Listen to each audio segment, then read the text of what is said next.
आज यत्तिकै बाटोमा हिँड्दा हिँड्दै एउटा बच्चा र खेलौना देखेँ। म बस यो सोचिरहेको थिएँ कि एउटा खेलौनाको जिन्दगी कसरी जान्छ? एन्ड देन मैले मेरो बाल्यकाल प्लस मैले वरिपरि गरेका केही अवलोकनहरूले यो निष्कर्ष पाएँ कि आखिर के हुन्थ्यो एउटा सिनारियो। सो खेलौना बस त्यो त कुनै पसलमा बसिरहेको हुन्छ।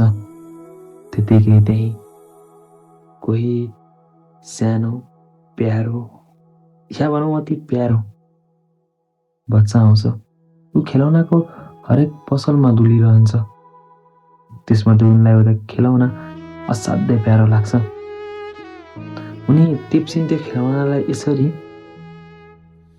कि मानौ त्यो बिना अब उनको श्वास पनि चल्दैन।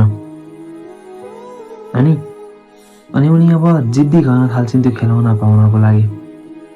रुन्छिन्, कराउँछिन्, लडीबडी गर्छिन्। कहिलेकाहीँ त एक दुई छाक नखाएर घुर्की पनि देखाउँछिन्। जसोतसो हर्षन्, प्रयास गर्छिन्, साम दाम दण्डभेद प्रयोग गर्छिन् त्यो सानो नानीले पनि आफ्नो मनपर्ने खेलौना पाउनको लागि। र अन्त्यमा पाउँछिन् पनि, किनकि सानी नानी पापाकी परी न हो। परीलाई कसले निराश गर्छ र? उनले त्यो खेलौना ल्याउँछिन् घरमा अनि यसरी राख्छिन् आफूसँग कि मानौ त्यो उनको मुटुको टुक्रा होइन, स्वयं मुटु नै हो।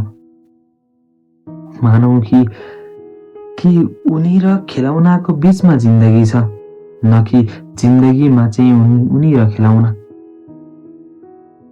उनी त्यो खेलौनासँग खेल्छिन्। त्यो खेलौना नै उनको लगाव लागोस् यसरी।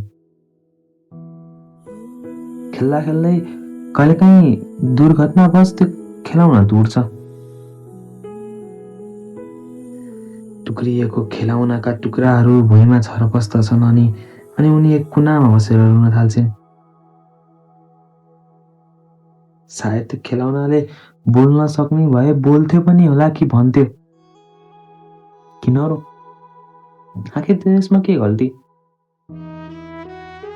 दोष त मेरै हो। म भनेको थिएँ यसरी कि म टुक्रुँ। सायद मलाई अझ बलियो बनाइदिएको भए म यो दुर्घटनाबाट बच्थेँ होला।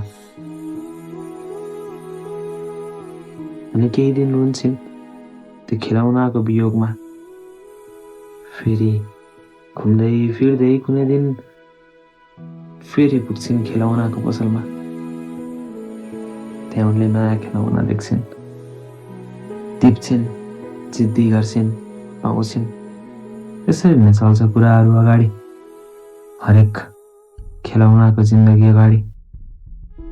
तर वास्तवमा कुरा नयाँ खेलौनाको हो, न त्यो बच्चाको।